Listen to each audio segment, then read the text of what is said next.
요즘에 영화를 좀 소개를 이렇게 많이 드리는 것 같은데, 세상을 바꾸는 변호인이라고 하는 제목의 영화를 하나 소개하려고 합니다. 원 제목은 On the Basis of Sex, 젠더 이슈에 관한 실제 있었던 이야기, 실화를 바탕으로 한 영화입니다. 제가 강추합니다. 이 영화의 주인공은 여성인데 27년 동안 미국 연방대법원 9명인데 그 중에 한 명으로 무려 27년 동안 일했고, 시대 아이콘, 또 미국의 여성이 가장 존경하는 여성, 늘 1위에 올랐던 긴즈버그라고 하는 여성에 관한 영화입니다. 그 사람의 젊은 시절을 담은 영화입니다. 이 영화는 2년 전에 만들어졌는데, 공교롭게도 사실 이 주인공이 그 사람인 줄 모르고 제가 접했던 건데, 지금 8일 전에 이렇게 별세하셨죠. 이 영화의 시작은 그녀가 하버드 로스쿨에 입학하는 장면으로부터 시작합니다. 그때 1954년 500명이 입학 정원인데 여성이 9명, 그 중에 한 명이 긴즈버그였습니다. 그리고 이 영화의 대부분은 1972년도에 세기적인 미국의 정말 세계적인 재판이 열리는데, 그 중에 변론을 그녀가 맡습니다. 그 재판이 이제 이 영화의 가장 중요한 포커스입니다. 제가 법조인은 아니지만 상식적으로 생각해 보면 변호사가 변론을 할 때는 과거의 판례들이 중요합니다. 케이스들, 법에서 어떻게 판정을 했는지에 대한 판례들, 거의 대부분은 컬렉트, 그러니까 모아가지고 나오는 판례들이 승소한 이긴 판례들을 당연히 모으겠죠.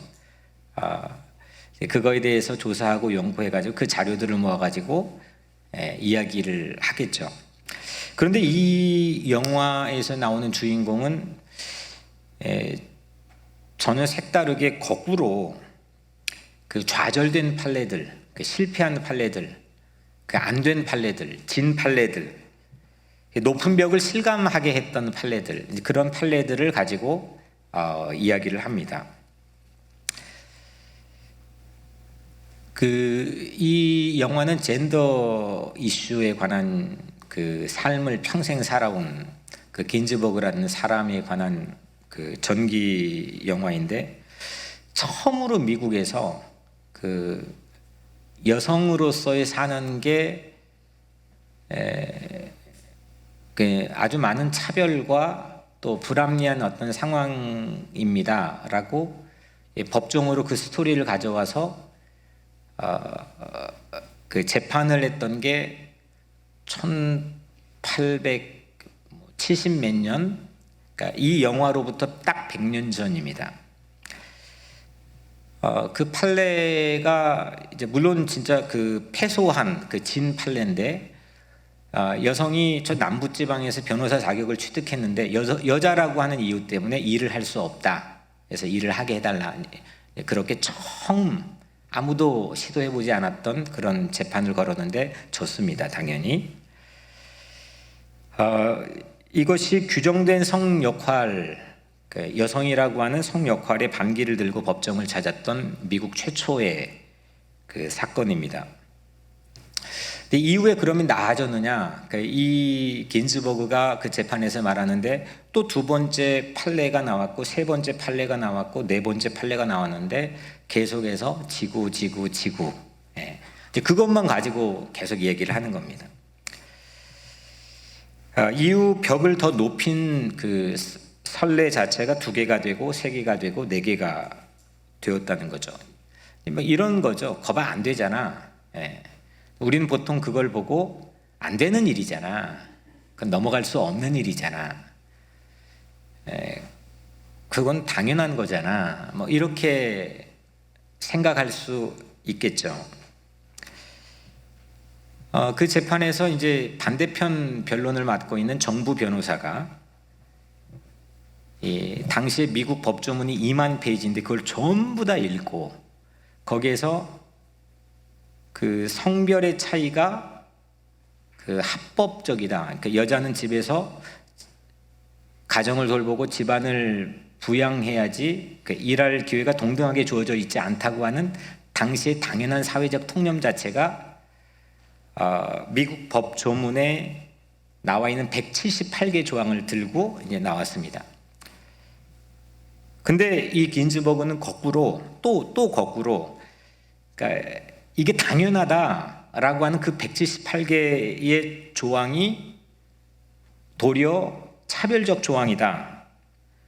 우리의 다음 세대인 자녀들의 열망을 다 막을 수 있는 그런 차별적 조항이다라고 주장을 합니다. 그러니까 이 여성은 그 영화에서 그려진 이제 제 눈에 비춰진 거는 그러니까 벽을 계속, 이 여자도 계속 실패합니다. 좌절도 하고. 그런데 벽 앞에 서 있는 이 여성은 그 벽을 벽으로만 보지 않고 새로운 브릿지로 보는 것 같았습니다. 도리어 그래서 과거에 더 높았던 벽, 또 계속 더 높아지는 벽, 실패한 어떤 판례들을 가지고 그 벽 앞에 딱 하고 또 서는 겁니다. 그 영화의 제게 가장 인상적인 장면 하나를 소개하면 판사가 마지막에 긴즈버그에게 반문을 합니다.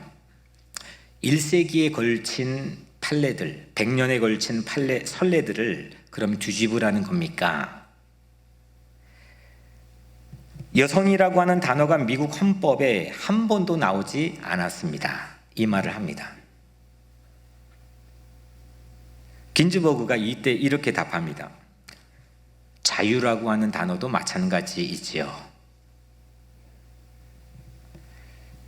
이 말은 이런 거죠. 100년 동안 그러니까 안 된 일, 지금은 당연하게 사회적 통념으로 관례로 사용되고 있는 이 마땅한 일을 다 뒤집으라는 거냐? 이 지금 혼란을 이야기하는 거냐? 이 사회를 움직이는 가장 큰 기둥인 미국의 헌법에 여성이라는 이름은 단 하나도 나와 있지 않다. 그러니까 긴즈버그가 딱 들고 나온 게 자유라는 말은 더 그렇다. 1972년도에 재판이 있었지만 그로부터 10년 전에 흑인을 비롯한 우리 이민자들, 유색인종들에게 허락되지 않았던 자유는 더 훨씬 오랜 기간 동안 더 높은 벽에 부딪혀서 감히 그 자유라는 걸 상상조차 못할 수 있게끔 미국의 헌법 조문에 자유라는 단어가 마찬가지로 없었지 않았느냐 이렇게 말하는 겁니다. 저는 상당히 감동이 됐습니다. 그런데 이 1972년 이 재판이 결국 승소가 했고 긴즈버그가 승소를 했고 다 100% 안 된다고 했는데 승소를 했고 이 판례 자체가 제가 계속 추적을 해보니까 이 판례 자체가 지금까지 50년 동안 전혀 다른 세상을 여성들이 살 수 있게끔 열어준 최초의 미국 판례가 되었습니다. 그 재판이 없었다면 여러분들의 딸들은 이렇게 자유롭게 공부하고 일하고 똑같은 꿈과 기회를 박탈당하지 않고 살아갈 수 있는 것은 이루어지지 않았겠죠.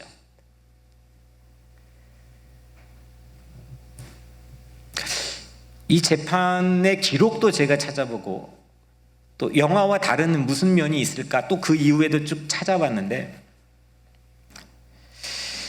어떤 그 벽을 넘어가는 순간 벽을 다리로 브릿지로 바라보는 시선을 가지고 살아가는 사람들, 그런 사람들은 오늘 우리 살아가는 삶에서는 또 당연하게 생각하면서 잊고 망각하고 살고 있지만 그런 사람들의 페이지를 하나씩 넘기면서 오늘 우리 각자의 삶이 있는 거겠죠. 또 앞으로 우리의 다음 세대, 우리의 자녀들의 세대도 오늘 우리에게 주어져 있는 사명이 또 그런 부분들이 있겠죠.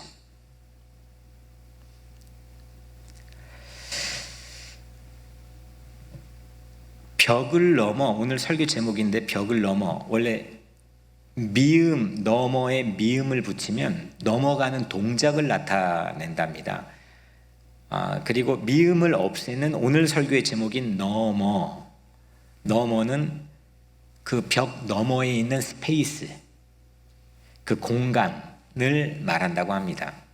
원래는 전 미음을 붙여가지고 넘어, 벽을 너머로 썼다가 이거를 체인지했는데 왜 하나님께서 이걸 체인지하게 하셨을까 이제 생각하면서 갖게 된 생각은, 우리는 벽 앞에 많이 씁니다. 각가지의 다양한 벽들, 개인적 벽들, 또 공동체 사회적인 벽들 앞에 섭니다. 근데 그 벽들 앞에서 벽을 넘어가는 동작도 물론 중요하지만 우리 같이 넘어가 보자, 이렇게 이런 행동도 중요하지만 그 벽 앞에서 우선 그 벽 너머에 있는 한 번도 보지 못했던, 누구도 상상하지 못했던 그 벽 너머에 있는 스페이스, 그거에 대해서 생각하고 생각하다 못해 바라보고 바라보다 못해 그걸 믿어버리는 그런 신앙적인 교훈이 오늘 본문을 통해서 우리에게 던져질 수 있기 때문이라고 생각합니다. 본문에 나와 있는 한 여인이 있는데 이 여인도 벽 앞에 서 있습니다. 이 여인은 긴즈버그라는 한 여성은 한 이슈만 가지고 벽 앞에 서 있지만, 이 여인은 동서고금을 막론하고 모든 전 인류에게 가졌던 모든 이슈가 다 들어가 있는 죽음이라는 벽 앞에 서 있습니다. 누구도 이 벽 너머를 먼저 간 사람이 말해줘 본 적도 없고, 또 갔다가 돌아와 가지고 그거에 대해서 이야기를 해 본 적도 없는 정말 미스테리와 같은 그런 공간, 그 벽 앞에 막달라 마리아라는 한 여인이 서 있습니다. 이 여인은 예수의 무덤에 혼자 찾아왔습니다. 혼자 찾아와서 1절에 보면 안식 후 첫날 일찍이 아직 어두울 때 막달라 마리아가 무덤에 와서 돌이 무덤에서 옮겨진 것을 보고, 그 빈 무덤, 우리가 말하는 부활의 첫 목격자, 그러니까 인류 역사상 첫 번째 부활을 목격한 사람의 영예를 안게 되는 여인이죠. 오늘 이 장면을 통해서 우리가 세 가지 질문을 우리가 함께 던져보려고 합니다. 먼저 첫 번째로는 이 부활의 현장에 오늘 세 사람이 등장을 합니다. 근데 세 사람에게 공통적으로 나타나는 반복되는 현상이 있는데 그게 뭘까입니다. 오늘 먼저 이 여인을 보니까 겁이 없어요. 한번 상상해 봅시다. 새벽 어두울 때 무덤에 혼자 갑니다. 그리고 그 봉분이, 무덤을 덮고 있던 봉분이 열려 있습니다. 무시무시한 상황입니다. 막달라 마리아는 누구도 서보지 않았던 그 벽 앞에 서 있는 걸 오늘 이 본문은 우리에게 보여주는 거죠. 그래서 그녀는 그걸 보자마자 달리기를 했습니다. 베드로와 요한에게 찾아가서 자기가 목격하고 본 사실을 전해줬습니다. 2절에 사람들이 주님을 무덤에서 가져다가 어디 두었는지 우리가 알지 못하겠다. 그럼 막달라 마리아가 이 두 남자에게 한 얘기죠. 가봤는데 무덤에 주님의 시신이 없어졌어. 근데 모르겠어. 누가 가져갔는지, 어떻게 왜 가져갔는지 모르겠어. 이 말은 이 막달라 마리아는 그 시신이 탈취된 걸로 이해하고 있는 거죠. 예수 시신의 행방을 알지 못하겠어. I don't know. 이렇게 막달라 마리아가 두 남자에게 얘기합니다. 두 남자가 이 이야기를 듣고 또 달리기를 합니다. 4절 둘이 같이 다름질 하더니 그 다른 제자가 베드로보다 더 빨리 달려가서 먼 무덤에 이르러. 그러니까 요한복음에 쓴 그 예수께서 사랑하시는 제자, 다른 제자, 이게 나오면 무조건 요한입니다. 자기를 말하는 겁니다. 그러니까 젊은 그 한 살이라도 더 젊은 요한이 그러니까 베드로하고 달리기를 했는데 누가 더 빨리 도착했습니까? 요한이 더 빨리 도착했습니다. 근데 이 두 사람이 보니까 성경에서 여기에서만이 아니라 늘 이렇게 서로 경쟁심이 있는 것 같습니다. 모르겠습니다. 뭐 라이벌 의식인지 뭔지는 모르겠지만 요한복음 13장에 최후의 만찬 이야기가 나오는데 그때 예수님의 품에 안겨 기대어 있던 사람이 누구였죠? 요한이잖아요. 그때 13장에 보면은 그 장면을 보고 머리짓을 흔들어 했던 사람이 베드로입니다. 또 오늘 이후에 요한복음 21장에 예수님께서 부활하신 다음에 베드로에게 요한의 아들 시몬아 네가 나를 사랑하느냐 3번 물어보시고 네 양을 먹이라 네 양을 먹이라 네 양을 치라 나를 따르라 이렇게 말씀하니까 그럼 혼자 따르면 되잖아요. 근데 그때 또 베드로가 요한을 의식해가지고 쟤는 어떻게 되는 겁니까? 이걸 물어봐요. 그때 예수님 뭐라고 합니까? 상관하지 마 이렇게 말씀한단 말이에요. 그러니까 뭔지 모르게 이 두 사람이 늘 예수님의 수제자로 같이 곁에 있었지만 묘한 기류가 없다고 말할 수는 없는 것 같습니다. 여하튼 이렇게 경쟁을 해서 달려갔는데 요한이 먼저 도착했죠. 근데 그 빈 무덤을 확인을 한 다음에 이렇게 말합니다. 두 사람이 그들은 성경에 그가 죽은 자 가운데서 다시 살아나야 하리라 하신 말씀을 아직 알지 못하더라. 또 방금 마리아도 그랬는데 여기도 We don't know. 아직 알지 못하더라. 본래 이게 경쟁을 하면 그 알에 대한 영역도 확장될 거고 또 거기에 대한 열정이나 실제 결과도 확장될 텐데 경쟁한다고 빨리 가서 알아보려고 그랬는데 그런다고 해서 똑같은 결과였습니다. They don't know. 성경을 이해하는데 fail 했다고 했고 그러니까 실패했다고 했고 아직 부활을 알지 못했습니다. 그만큼 높은 벽이었던 거죠. 두 제자들은 집으로 돌아갔습니다. 그럼 빈 무덤에 누구만 남았느냐? 막달라 마리아만 남았습니다. 막달라 마리아가 갑자기 혼자 남아가지고 울었습니다. 이때 무덤 안에 있는 두 천사가 막달라 마리아에게 왜 울어? 이렇게 물어봅니다.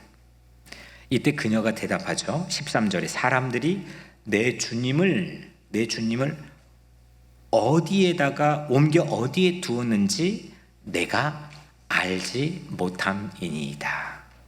또 I don't know. 여전히 알지 못한다는 거죠. 이때 엄청난 일이 일어나는데 마리아가 뒤를 돌아봤습니다. 두 천사가 왜 울어? 나는 내 주님의 시신이 어디 갔는지 알지 못한다. 이렇게 답했는데 그때 뒤를 돌아봤는데 그때 부활하신 예수님이 뒤에 계셨습니다. 이때 또 마리아의 반응이 어떠했느냐? 14절에 뒤를 돌이켜 예수께서 서 계신 것을 보았으나 예수이신 줄을 알지 못하더라. 또 알지 못했습니다. 이 막달라 마리아는요 7 귀신 들렸다가 예수님에 의해서 새로운 삶을 살게 되는 사람인데 예수님을 정말 연인처럼 사랑했던 사람입니다. 막달라라고 하는 갈릴리 호수의 바로 9시 방향 지점에 있던 마을 이름이 막달라인데 거기에서 살았다 해서 이름은 마리아는 소개됐지만 여튼 그래서 막달라 마리아라고 불려지죠. 근데 이 예수님께서 갈릴레의 아지트였던 가버나움에 가려면 여기 통과 안 하고 갈 수 없습니다. 그러니까 늘 여기를 통과하고 가는 겁니다. 그때마다 자기의 모든 성심성의를 성심을 다해가지고 예수님을 도왔고 힘이 돼주고 용기가 되어줬던 정말 최고의 그 제자 중의 제자가 막달라 마리아죠. 그 십자가 다 도망가는데 십자가 마지막 바로 밑에서 어머니 이모 빼놓고 이 막달라 마리아가 딱 있잖아요. 그리고 부활한 그 아침에 부활했다고 생각을 해고 간 게 아니잖아요. 그 아침에 그 무서운 현장에 겁도 없이 그 연인처럼 사랑했던 예수에게 가는 거 아닙니까? 이 여인은요, 아마도 예수님의 뒷모습만 봐도 예수님이네 알 수 있는 사람이지 않겠습니까? 예수님의 옷자락만 봐도 와, 예수님이네. 그런데 분명히 부활하신 예수를 봤잖아요. 근데 알지 못했습니다.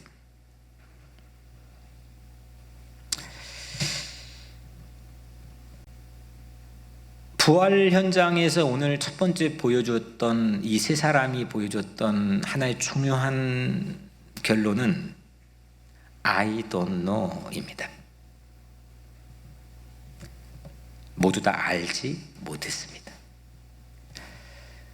부활이 그런 겁니다. 알지 못하는 겁니다. 알 수 없는 겁니다. 눈으로 보고 심지어는 경쟁해가지고 더 빨리 가서 그 정보를 획득하고 아무리 익숙하게 그동안 막 거의 연인처럼 옆에서 익숙하게 시각적으로 봤던 사람조차도 알지 못했습니다.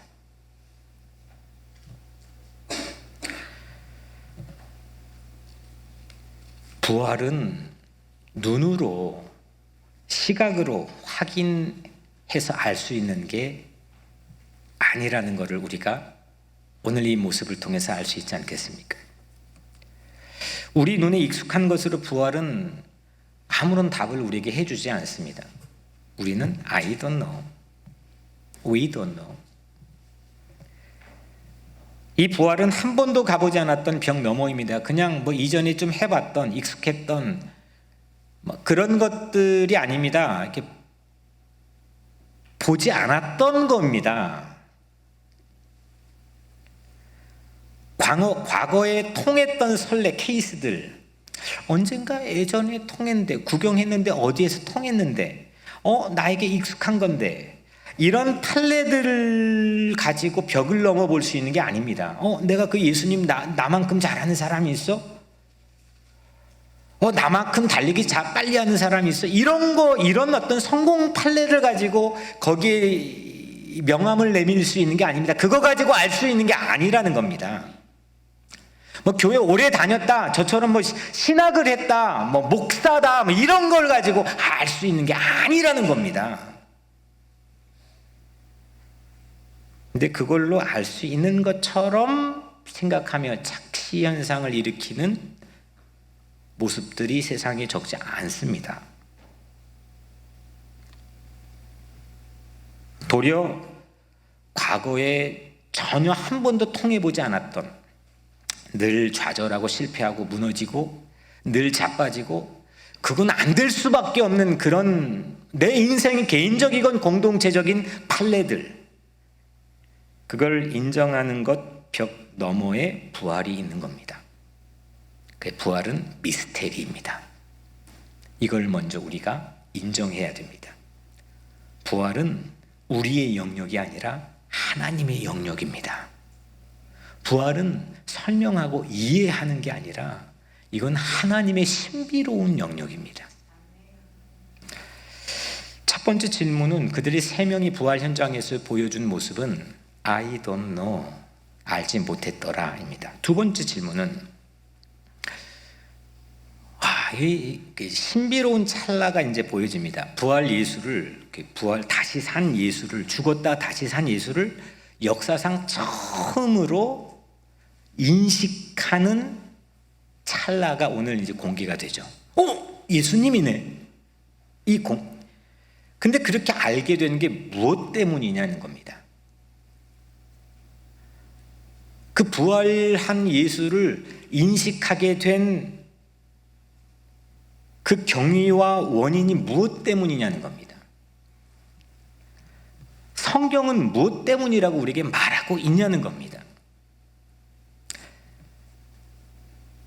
다시 사신 예수님이 그동안 이제 본문에 침묵하고 있다가 두 천사만 말하고 있다가 역사상 처음으로 예수님께 다시 사신 다음에 첫 말씀을 하십니다. 15절 예수께서 이르시되 여자여 어찌하여 울며 누구를 찾느냐. 이때 마리아가 예수님이 동산지기인 줄 알았죠. 동산에서 일하는 사람인 줄 알았습니다. 그때 부활하신 예수님이 마리아를 향해서 말을 하는데 16절에 예수께서 마리아야 하시거늘 그때 우리 입장에서 가장 획기적인 사건이 일어납니다. 조금 전까지도 봤는데 찾아가 봤는데 한시라도 빨리 그거를 알아보기 위해 봤는데 확인했는데 물증도 검토했는데 그래도 몰랐던 사람들이 예수께서 마리아야 하시거늘 16절에 마리아가 돌이켜 히브리 말로 랍오니 하니 이는 선생님이라는 말이라. 처음으로 부활하신 예수님이라는 것을 인지하고 알아채버리는 그런 찰나의 순간입니다. 어떻게요? 그녀의 이름을 불러준 음성을 듣고 인류 역사상 처음으로 부활한 예수님을 인식하는 막달라 마리아는 시각이 아니라 눈으로 봐서가 아니라 청각을 통해서 부활 예수를 인간이라는 존재가 처음으로 알아보는 찰나를 우리에게 보여줍니다. 눈이 아니라 귀입니다. 요한복음 10장 3절에 예수님 말씀하죠. 문지기는 그를 위하여 문을 열고 양은 그의 음성을 듣나니 그가 자기 양의 이름을 각각 불러 인도하여 내느니라. 양은 선한 목자의 음성을 통해서 그 목자를 인지한다는 것을 예수님 말씀한 거죠. 내 이름을 불러준 늘 벽 앞에 좌절하고 자격 없고 무너지고 죄다 실패한 판례밖에 없는 그 무능해 보이는 내 이름을 포기하지 않고 불러주시는 그 목자의 음성을 듣고 부활한 예수구나 이거를 인지했다는 겁니다. 로마서 10장 16절 17절에 이사야가 이르되 주여 우리가 전한 것을 누가 믿었나이까 하였으니 그러므로 믿음은 들음에서 나며 들음은 그리스도의 말씀으로 말미암았느니라. 그러니까 이사야가 그랬다는 거죠. 바울이 지금 말하는 건데 누가 믿고 알 수 있습니까? 우리가 전한 걸 누가 이 놀라운 진리를 알 수 있습니까? 이 벽을 넘어 이 신앙의 세계로 누가 넘어올 수 있습니까? 이 질문을 하니까 그게 누구냐? 듣는 자라는 거죠. 믿음은 들음에서 나며 부활신앙은 시각이 아닌 청각을 통해서 인식되었다는 걸 오늘 이 본문은 우리에게 말해주고 있습니다. 그러니까 말씀이 우리 귀에 들리는 말씀이 벽을 넘게 하는 거죠. 오늘날 우리의 모습이 부족해가지고 교회가 세상에 비춰지는 모습이 우중충할 때도 있고 정말 회개하고 이게 정말 자비판해야 되는 그런 상황들도 있지만 부인할 수 없는 사실은 지난 2000년 동안 예수 부활이 있는 사건 뒤로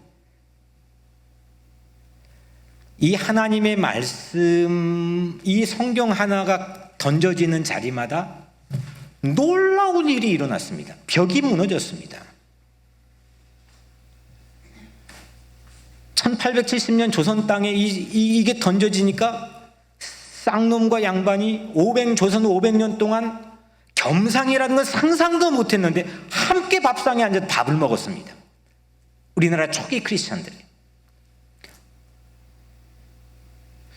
신비로운 미스테리한 책입니다. 이게 들려지면 우리는 지금 마리아는 참 럭키하게도 이 현장에 직접 마리아야 이걸 들었지만 오늘 우리는 그걸 들을 수 있는 그런 시대에 살고 있는 게 아니지 않습니까? 근데 너무너무 더 감사하게도 시각에 휘둘리지 않고 이 청각을 통해 우리 믿음이 생기고 자라날 수 있게끔 그때 그 음성들, 하나님의 마음이 담긴 모든 말씀들을 레코딩, 카세트 테이프로 레코딩 해가지고 여기에 담아서 나에게 준 거 아닙니까? 이게 귀에 들리면 그냥 들리는 사건으로 끝나는 게 아니라 놀라운 역사적 사건들이 세상에서 수없이 있어 왔다는 걸 역사가 증명하고 있지 않습니까? 무지랭이들, 배우지 못한 무학자들, 힘없는 자들, 병 걸린 자들, 가난하고 소외받은 자들, 죄다 이런 사람들이었는데 이게 들리면 놀라운 일들을 했습니다. 믿음은 들음에서 난다. 내 이름을 불러주신 주님의 그 선한 목자의 음성이 내 영혼의 마음속에 들려지는 순간 우리는 다시 태어나는 전혀 경험해 보지 못했던 놀라운 삶을 살게 된다는 거 아닙니까? 말씀이 벽을 넘게 하는 거죠. 말씀은 희한한 망원경입니다. 벽으로 분명히 반대편 못 보는 건데 반대편 공간에 무엇가 있는지 가늠할 수도 없는데 말씀을 통해 보면 그 벽 너머를 향해 흥분되고 설레는 마음을 갖게 되고 보게 되고 아예 그걸 믿게 되고 행동하게 되고 역사를 움직이게 된다는 거죠.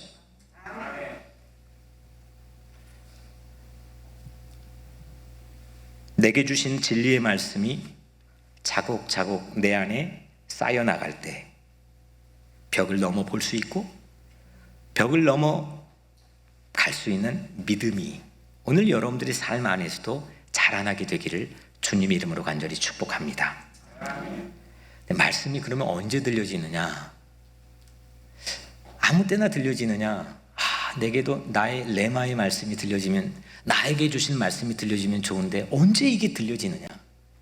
여러분들이 성경을 볼 때도 아니면 기도할 때도 설교를 들을 때도 전도자의 증언을 들을 때도 다양한 기회를 하나님이 주셨지만 그게 기회의 양이 중요한 게 아니라 언제 이게 들려지느냐, 이게 우리의 관건 아니겠습니까?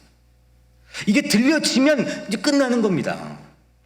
이게 언제 들려지느냐, 인생의 행복과 불행, 두려움과 용기는 바로 이게 들려지느냐 아니냐의 차이인데 내게 진리가 들려지느냐, 이게 언제 들려지느냐. 오늘 이 긴즈버그 영화는 우리에게 매우 중요한 인사이트를 제공해 줍니다. 언제냐? 벽 앞에 설 때입니다.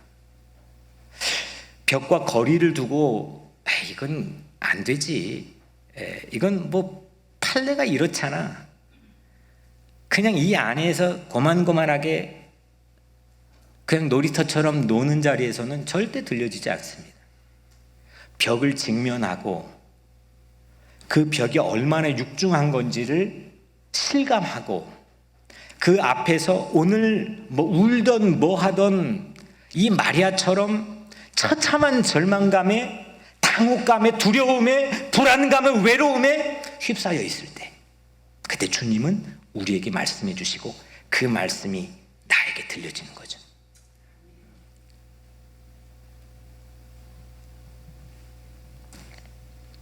말씀은 벽 앞에 서 있을 때 들려지는 겁니다. 절박한 벽 앞에 그냥 뭐 이런 거지 뭐 사는 게 뭐 나 이거 해봤거든, 그리고 익숙하거든, 언젠가는 성공했었거든, 나 이게 대대로 기독교 집안이거든, 이래 가지고는 나에게 그게 새로운 세계를 오픈해 주지 않고 들려지지 않는 거죠. 마리아도 울면서 암담한 벽 앞에 서 있을 때 그 주님의 선한 목자의 음성을 마리아야 들려준 거죠. 그리고 부활하신 예수님을 알아챈 거죠. 벽 앞에 서지도 않는다. 어떻게 저 벽 너머의 부활을 체험할 수 있어? 아유, 그거는 나중에. 이렇게 말하면 절대로 우리에게는 들려지지 않는 거죠. 맨날 벽을 피하고 거리를 둔다면, 벽 안에서만 그렇게 놀게 된다면 우리에겐 들려지지 않는 거죠. 영화에서 저는 이 부분이 너무 멋졌습니다. 판사가, 아까 제가 말했던 건데, 판사가 긴즈버그에게, 젊은 그 긴즈버그 변호사에게 이렇게 묻습니다. 1세기에 걸친 선례들을 뒤집으라는 겁니까? 여성이란 단어가 미국 헌법에 한 번도 나오지 않았습니다. 긴즈버그가 기막힌 답을 하지 않습니까? 자유란 단어도 마찬가지입니다. 나뿐만 아니라 무수한 사람들이 그 높다라는 벽 앞에 서 있었던 더 큰 상황들도 많이 있었습니다. 이렇게 말하는 거죠. 1972년 재판 당시 헌법에 단 한 줄도 배려가 없던 여성이었다면 자유의 단어는 1세기 정도가 아니라 수백 년 동안 수없는 세월이 벽에 부딪혔고 그 벽을 이제는 무너뜨렸다는 뜻 아니겠습니까? 1972년 10여 년 정도 전이면 미국 사회에 놀라운 사건, 우리 같은 이민자들에게 놀라운 사건, 흑인들에게 놀라운 사건이 일어나지 않았습니까? 벽 앞에 설 때, 절박할 때 진리가 들려집니다. 그 말씀이 가슴에 박히게 되는 겁니다. 주님의 음성이 살아서 내 귀에 들려지고 내 귀에 풍성하게 채워지게 되기를 주 이름으로 축원합니다. 그러면 새 힘이 솟습니다. 용기가 채워집니다. 방법이 이거밖에 없다고 성경이 말씀합니다. 편견과 차별의 벽, 죽음의 영이 춤을 추는 두려움의 벽, 그 벽 앞에서 부활의 말씀을 들으시기를 축복합니다. 내 이름을 불러주셔서 벽을 깨고 그 너머의 세상을 향하게 하시는 부활의 음성을 여러분들 모두가 듣게 되기를 축복합니다. 이렇게 두 가지 질문을 함께 나눴습니다. 오늘 마지막 질문은, 그러면 세 번째로, 그 부활하셨는데 I don't know, 몰랐단 말이에요. 그런데 마리아야, 이 음성 듣고 인류 사상 처음으로 다시 사신 예수님을 인지할 수 있었단 말이에요. 그러면 그 다음에 부활하신 예수님의 바디, 몸, 그 몸은 과연 어떤 몸이냐 이겁니다. 왜 이게 중요하냐면, 그 부활하신 예수님의 몸이 어떤 몸인지 그걸 알 때 우리가 죽고 난 다음에 우리는 어떻게 되는지에 대한 실마리가 풀려질 수 있기 때문입니다. 부활하신 예수님께서 그 알아챘는 막달라 마리아에게 예수님이 이렇게 말씀하죠. 오늘 17절, 예수께서 이르시되 나를 붙들지 말라. 내가 아직 아버지께로 올라가지 아니하였노라. 너는 내 형제들에게 가서 이르되 내가 내 아버지 곧 너희 아버지, 내 하나님 곧 너희 하나님께로 올라간다 하라. 그러니까 예수님이 나 터치하지 마, 나 붙들지 마, 나 만지지 마, 이렇게 말씀하죠. 예수님의 부활의 몸은 사실 우리 모두의 궁금증입니다. 어떤 몸이셨을까? 나중에 우리가 같이 이제 만날 날이 반드시 있겠지만 어떤 몸이셨을까? 우리가 죽으면 어떻게 되지? 모든 사람들의 불안과 궁금증이기도 하고, 그 단초가 이제 바로 이 예수님의 부활한 몸은 어떤 몸인지에서 오는 거 아니겠습니까? 지금의 상황으로 만약에 제가 죽는다면 중앙장의사에서 뷰잉 서비스 할 거고 사람들이 보고 갈 거고, 그 다음에 저는 화장을 하든 뭘 하든 뭐 학원 예배를 드릴 거고, 그 다음에 어떻게 되지? 여러분도 어떻게 됩니까? 알고 있습니까? 두리뭉실하게 말고 어떻게 알고 있습니까? 그 알미 어떤 영향을 여러분들에게 제공하고 있습니까? 예외 없이 누구에게나 올 순간일 텐데 그게 어떤 의미입니까? 우선 분명한 것은 예수님께서 부활하신 이 바디는 과거의 육체와는 똑같지 않다는 거죠. 왜냐하면 예수님의 육체를 가장 잘 알 수 있었던 막달라 마리아가 뒤를 돌아봤는데 몰라봤잖아요. 아니, 막달라 마리아가 몰라볼 수가 있겠습니까? 봤는데 몰라봤단 말이에요. 그리고 예수님께서는 오늘 지금 자신의 부활하신 몸을 터치하지 말라, 난 아직 올라가야 되는데 경계에 있다, 만지지 마, 이렇게 말씀하셨단 말이에요. 그러니까 과거의 제자들하고 같이 먹고 같이 자고 같이 다니고 말씀 전하고 같이 전도하고 같이 화장실 가고 그때 했던 바디하고는 같아요, 틀려요? 틀리다는 거를 근거를 우리가 찾아봤잖아요.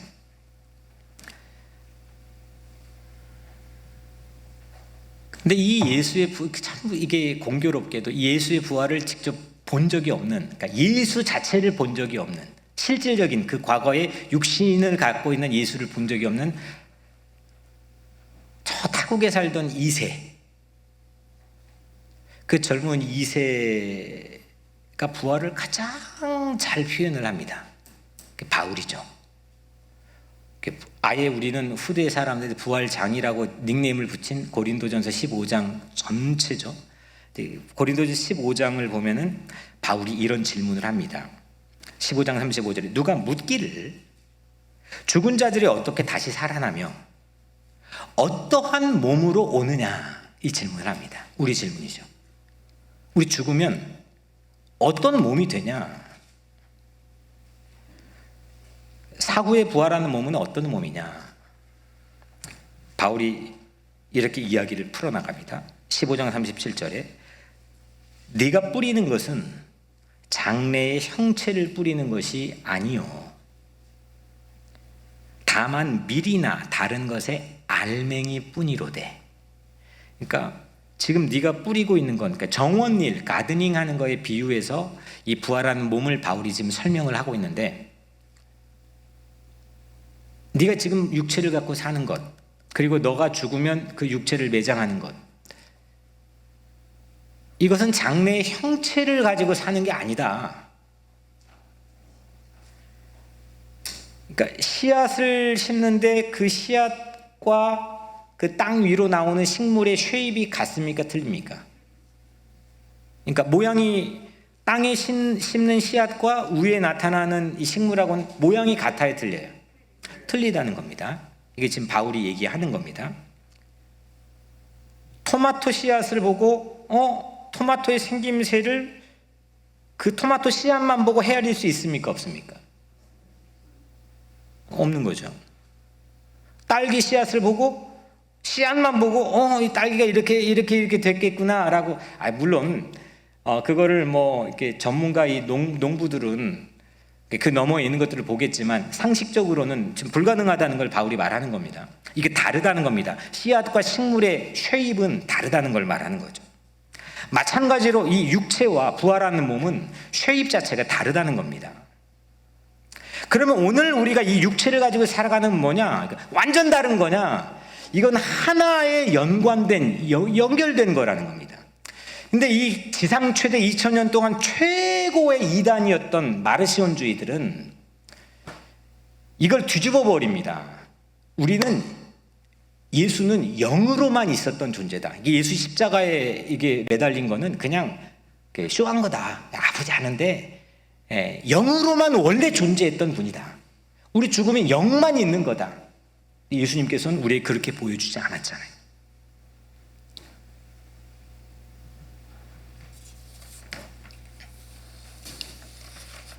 고린도전서 15장 42절 44절에 죽은 자의 부활도 그와 같으니 썩을 것으로 심고 썩지 아니할 것으로 다시 살아나며 욕된 것으로 심고 영광스러운 것으로 다시 살아나며 약한 것으로 심고 강한 것으로 다시 살아나며 육의 몸으로 심고 신령한 몸으로 다시 살아나리. 육의 몸이 있은즉 또 영의 몸도 있느니라. 오늘 우리가 이 육체 바디를 가지고 살아가는 것은 이 땅에서 우리의 라이프라는 의미는 장차 우리가 영원한 생명에서 전혀 다른 부활의 새로운 쉐입을 가지고 살아가는 그걸 결정하는 육체인 거죠. 예수 그리스도를 믿음으로 영접하고 이 땅에 예수 그리스도의 삶을 따라가며 제자의 삶을 살아가는 사람들에게는 오늘 이 씨앗, 근육이 있고 피덩이가 흐르고 뇌가 있고 생각이 있고 심장이 있고 이거 하나만 어디가 좀 이상해도 막 안절부절 못하는 우리의 연약한 삶이지만 이게 지금 몸뚱아리가 나에게 붙어 있다고 하는 것은 내 영원한 삶의 전체를 결정할 수 있는 중요한 씨앗이라는 거죠. 오늘 여러분들은 너무 중요한 씨앗이라는 겁니다.